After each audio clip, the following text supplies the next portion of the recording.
Shalom Aleichem. Alors nous allons raconter la fête de Pessah. Raga Pessah, la fête de la libération du peuple juif.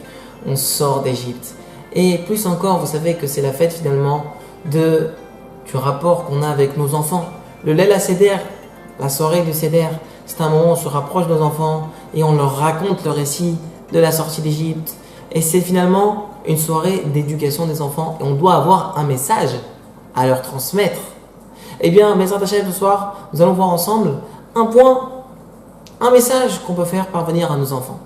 Eh bien, dans la Haggadah, nous disons Chacham Ma'u Omer, l'enfant sage, qu'est-ce qu'il demande à son père? Ma'edot ve'achokim, quelles sont les lois de la Torah? Papa, enseigne-moi des lois de la Torah. Et alors, bizarrement, le père, dans la Haggadah, c'est marqué que le père répond à son fils, tu sais quoi mon fils?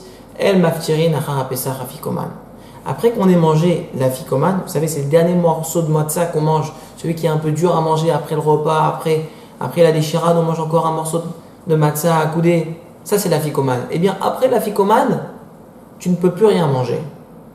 Voilà la halakha qu'on a choisi à dire à notre fils le soir du Seder. Je vous pose une question. C'est la seule halakha qu'on a trouvé à lui dire.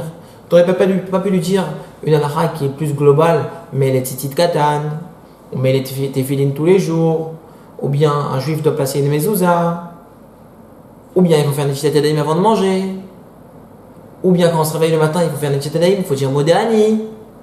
Il y a des milliards de mitzvot. Alors vous allez me dire, ok, on veut peut-être leur enseigner une mitzvah concernant Pessah.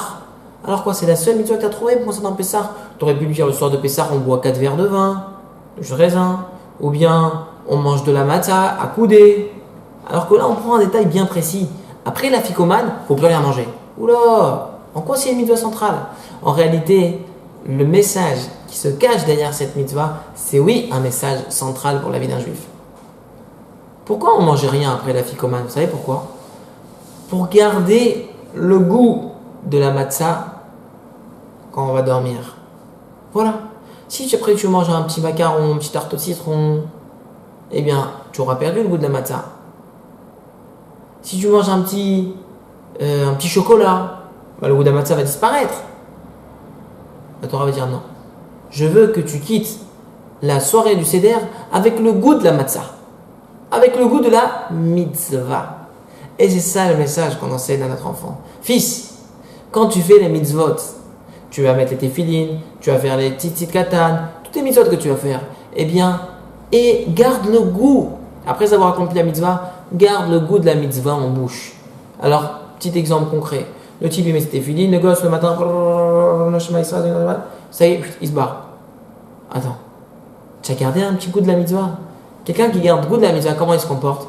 Quand il enlève, il embrasse ses téfilines, il est content de les avoir mis, il se sent bien dans sa peau. Après, il met la tzedaka, il se sent bien, il essaye peut-être de faire encore une petite mitzvah, ouvrir un petit livre et étudier une halakha avant de partir. Ça montre que tu as gardé goût à la mitzvah. Et c'est ça le message.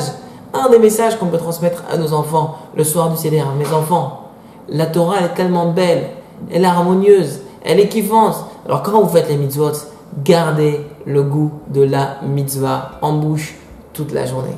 Et Bezrat Hashem, qu'on ait une bonne fête de Pessah et qu'on ait Bezrat Hashem beaucoup de réussite dans l'éducation de nos enfants. Amen et Amen.